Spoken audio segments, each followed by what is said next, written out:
चंपापुर नाम के एक छोटे से गांव में एक बहुत ही साधारण सा परिवार रहता था। इस परिवार में थे हरिराम, उसकी पत्नी कमला और उनका इकलौता बेटा मोहन। हरिराम उम्र के 60 पार कर चुके थे। शरीर कमजोर हो चला था, लेकिन हौसले अब भी जिंदा थे। वह रोज सुबह सूरज निकलने से पहले उठते, गंगा स्नान करते और फिर दूसरों के खेतों में मजदूरी करने चले जाते। कमला घर संभालती थी, चूल्हा, चौका, पशु और घर की जिम्मेदारी। लेकिन इस घर की सबसे अलग कहानी थी मोहन। मोहन बचपन से ही थोड़ा अलग था। ना उसे खेल कूद में रुचि थी, न दोस्तों के साथ घूमने में।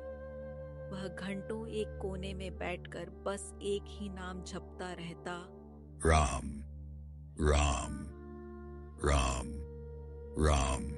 लोग कहते, अरे हरिराम, तेरा बेटा तो संत बन गया है। पर हरिराम के चेहरे पर हंसी नहीं आती थी। भक्ति अच्छी है, लेकिन पेट भी तो चाहिए। एक दिन हरिराम मजदूरी से लौट रहे थे। रास्ते में गांव का ही श्यामू मिल गया। राम राम हरि राम काका। राम राम बेटा। काका, आजकल आप बहुत कमजोर लग रहे हो, सब ठीक तो है? क्या बताऊं बेटा, शरीर अब साथ नहीं देता। तो मोहन से काम क्यों नहीं करवाते? जवान लड़का है। वही तो दुख है बेटा, उसे काम से कोई मतलब ही नहीं, बस राम राम करता रहता है।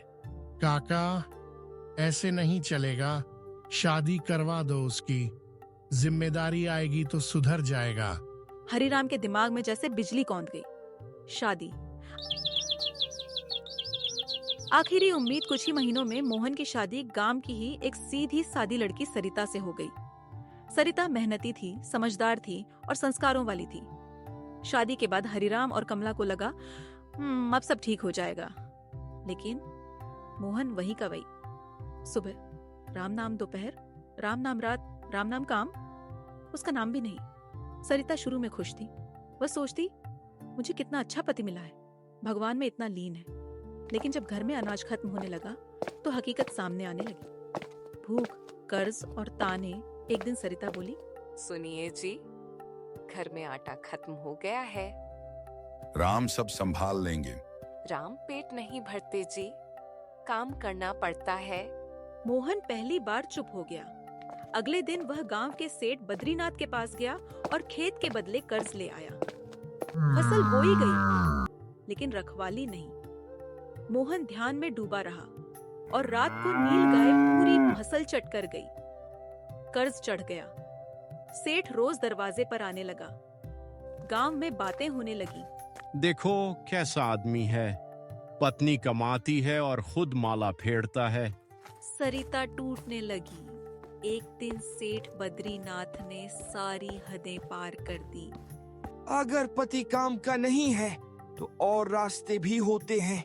सरिता कांप गई। आपकी इस भक्ति ने हमें बर्बाद कर दिया। पहली बार मोहन का दिल टूटा। उस रात सरिता ने मोहन को घर से निकाल दिया। मोहन गांव से बाहर एक पीपल के पेड़ के नीचे बैठ गया। आंसुओं के साथ बोला, हे राम, अगर मेरी भक्ति गलत थी तो मुझे सजा क्यों नहीं दी अकेले? मेरी पत्नी क्यों भुगते? अगली सुबह वह सरिता घर के बाहर बैठी रो रही थी। तभी एक साधारण वेश में एक बुजुर्ग आया। बेटी, मोहन यहीं रहता है?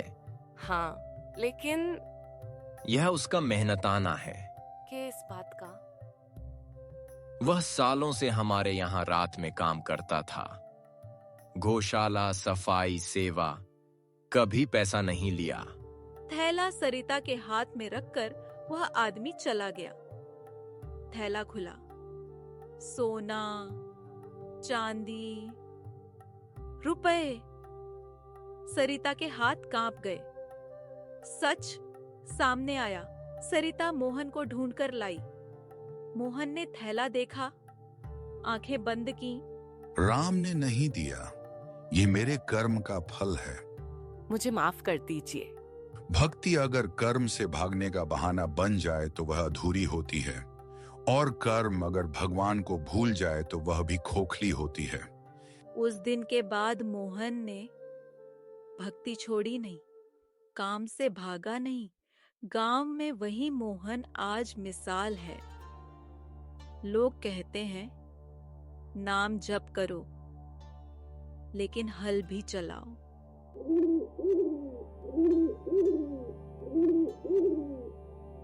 मोहन और सरिता के घर में अब नई रौनक थी।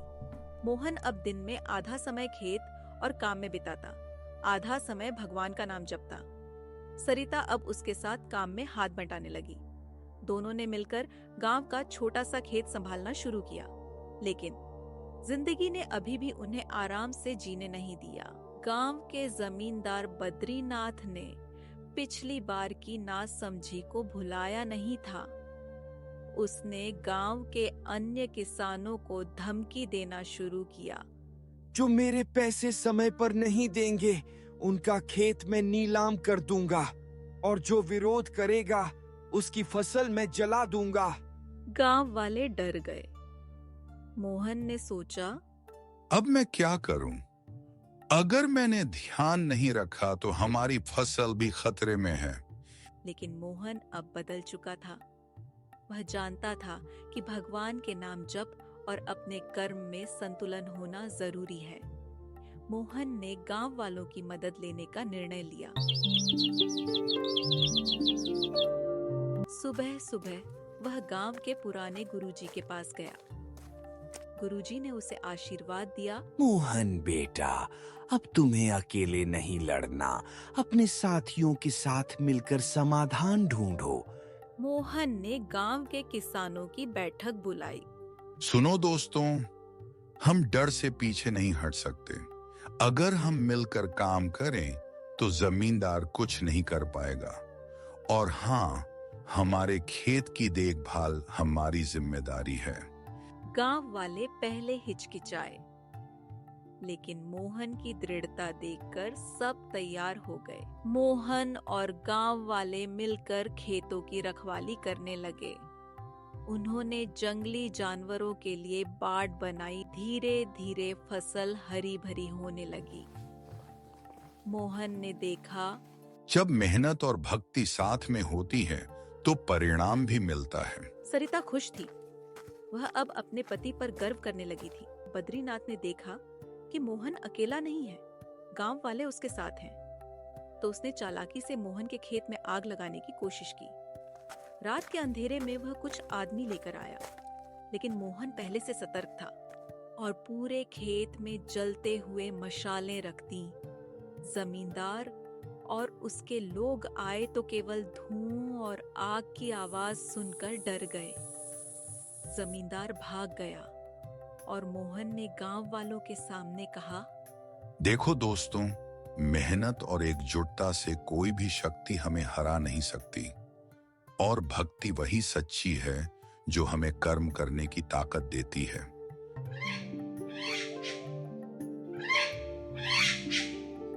इस घटना के बाद मोहन गांव में भक्ति और कर्म का मिसाल बन गया। अब वह दिन में खेत में मेहनत करता, रात को भगवान के नाम का जप करता और गांव के बच्चों को पढ़ाई और संस्कार सिखाता। सरिता अब गर्व से कहती, मेरा पति केवल राम नाम का जप नहीं करता, वह अपने कर्म और जिम्मेदारी से भगवान की पूजा करता है। गांव वाले भी कहने लगे, मोहन की भक्ति ने हमें प्रेरित किया। मोहन और सरिता ने मिलकर गांव में एक छोटी सेवा समिति बनाई। गरीब किसानों की मदद की, जरूरतमंद बच्चों को पढ़ाया, खेतों में नई तकनीक अपनाई। मोहन का नाम अब केवल भक्ति करने वाले के रूप में नहीं, बल्कि सच्चे कर्मयोगी के रूप में भी प्रसिद्ध हो गया। एक दिन मोहन अकेले खेत में बैठा था। सारे काम निपट चुके थे। वह भगवान का नाम जपते हुए सोच रहा था, भगवान ने मुझे केवल ताकत नहीं दी, बल्कि समझ दी कि भक्ति और कर्म साथ में होना चाहिए। यही असली चमत्कार है। तभी सरिता पास आई और बोली, अब हम केवल नाम झपकर नहीं जी रहे, हम जी रहे हैं पूरे सम्मान और सुख के साथ। मोहन मुस्कराया